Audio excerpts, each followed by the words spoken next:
Hey all, so a quick little off-season war here. We like to get back in the shape for season by planning out a full offense with an answer for every node the last couple of wars before the real deal starts. But part of that exercise is us officers getting used to any changes in rosters that happened over the off-season, any turnover. And so because of that, us using other people's rosters is a little more important. And so I only have two fights this war. As you can see, I've finally brought the team that I have mentioned before really wanting to bring to war. Mr. Fantastic has obviously been a workhorse for me, but he also has a synergy with Massacre that allows skill and cosmic champions to pause buffs on them. And additionally, Massacre and Venompool have a synergy together that makes all of Venompool's buffs and debuffs last 25% longer. That's really going to come in handy later. But for now, there's not a whole lot to talk about with this Dormammu fight. I often get questions on this, so I should mention it now. After the heavies, I am whiffing a light attack because in my experience, particularly against Mojo and Dormammu, that has made them more likely to throw their special one, kind of like there. I honestly don't know how well it's working. Kabam does change the AI over time, but I don't think there's much of a reason not to do it. And I think that the closer you are to them, like that last one that whiffed there, the more likely it is to work. But we've been able to keep him throwing his special ones. I switched to my special one there to get more debuffs up so I would have more charges, just to stay in practice with Reed. This was only a rank 2 Dormammu, but I also wasn't boosted at all. Pretty good test, he can definitely do that fight. Now on to the main thing, we have a Penny Parker on the boss node. Now, I suspected and was correct that she would be running the recoil masteries. Thankfully, she is poison immune, so we don't have to deal with her taking thousands of damage per second there to mess up my impression of how the fight's going. But there is going to be a significant bleed out of the gate, and there will be recoil, so we have to take that into account. So you'll notice that I'm picking Energize as my favorite food here. The basic logic there is that specials, especially Venompool's Special 3, are going to be very important to our plan of attack here, so a little bit extra power gain from landing hits, or hopefully not taking them, will make that much easier. I also threw on those debuffs from Reed, but they're really not going to do a lot. If this were in season, I might actually not use them, because suppression could mean fewer openings. So our basic plan of attack here is to hit into her block, which will break down her sync shield and continue to give us cooking meter because blocked hits also count into it.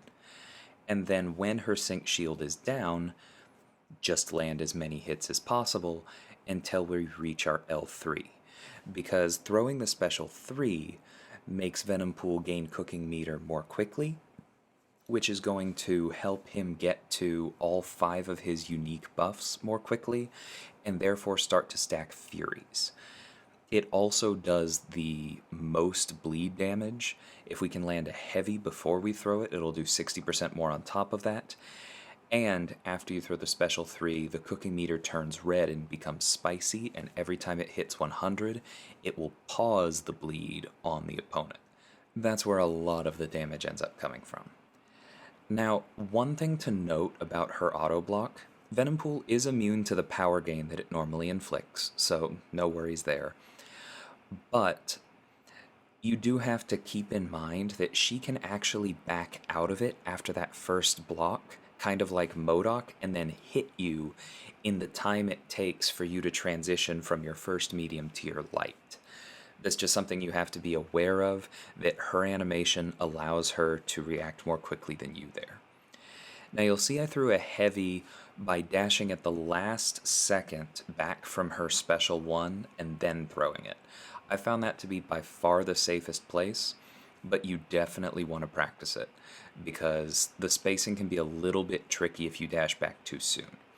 Additionally, while you can counter her heavy, it kind of depends on when in her combo she decides to throw it, because you'll be at different places depending on that, and so I don't necessarily recommend that one.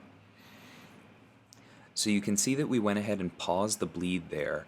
Another thing to point out is that now that we have that Clintar buff, which gives us attack and 3 Furies, we are chunking through her shield every time it comes back much more quickly. And that's because her shield is based on base attack and not what your modified attack is. So as Venompool ramps up, he just gets through it that much faster. So as you can see, that went very well. We had more than half of the time left. Now I did do the math on what recoil and that bleed added up to. A fun little interaction is that Venompool's synergy with Massacre, which increases the length of his debuffs, seems to have extended the bleed that she got from Double Edge, and actually made it last all of 20 seconds instead of the normal 16. But taking that and the 6 times that recoil triggered throughout the fight into account, I get that she basically did about 45% of her total health as damage to herself. So that does blunt how well this went a bit, because, we only did a little more than half of it. However, as I mentioned near the end of the fight there, we were actually taking down her shield more and more quickly as the fight went on, and there was nothing she could do about it. We had just gotten in a huge chunk of damage off the special 3. We could have built up to another one, would have had even more Furies, and those Furies last much longer than normal with this particular team setup, because he's pausing them on hits thanks to the Mr. Fantastic and Massacre synergy, and they just last longer on their base thanks to having Massacre on the team. I really do not think that this would have taken anywhere near twice as long if we were chunking through twice as much health. I think it might have taken another minute, but once you get rolling, even 1 or 2 Fury buffs dramatically speeds up this fight, and then you start throwing specials, which you will throw specials more often as the fight goes on as well, because you will be landing more actual hits by virtue of breaking down her shield more quickly. So then that gives you more time to actually fight, more time to build power, more specials to throw, and as you saw, that special 3 just does an incredible amount of damage. So I really think that even without her running the recoil tree masteries, this would be an extremely safe fight in season. It's not going to be as fast as somebody like a 4-charge Corvus, but I think it's actually going to be more damage than Venom. It's definitely going to be faster than somebody like King Groot.